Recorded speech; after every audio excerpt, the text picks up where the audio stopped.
do a crescent. Okay, so as you know, it's a half moon, right? The way you understand. This is a crescent. Yeah, right.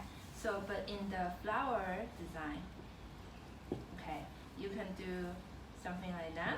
One way shorter, one way higher. This is a tall crescent. Okay, sometimes you use for like a very linear, like the big glass you have at home. You can do like a very tall linear crescent. And then, or if we have something very shallow, like this, right? And then we'll do a very shallow crescent. Okay. Okay, but it still had the same effect. This is low, like almost like a banana boat, and this one is high, like a really big curve on the top. Okay, so how we're gonna achieve that? We have to use a lot of branches. Okay. Yeah, a lot of linear flowers. It really needs a lot of shaped flower to determine the whole overall design.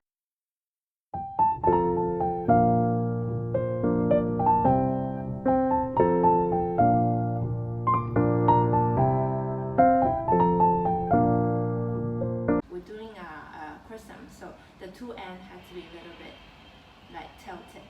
Okay, but you don't want to have two ends tilted on the same level, otherwise it looks very bored. So you want to have a little playfulness of the rhythm. So you want to have like one side slightly taller and one side slightly lower. So your eye will travel back and forth with the space of the flower you created. Okay. You kind of get the ideas, right? So if I have some big heavy flower, some small flower, light color, usually the dark color gives you heavier weight individually.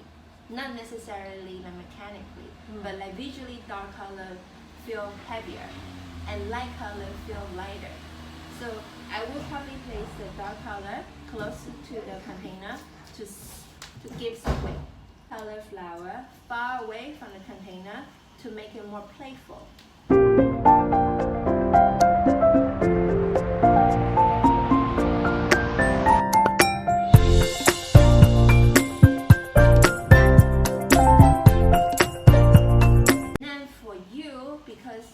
You have a big container, a little bit taller, and then I will probably do a high crescent.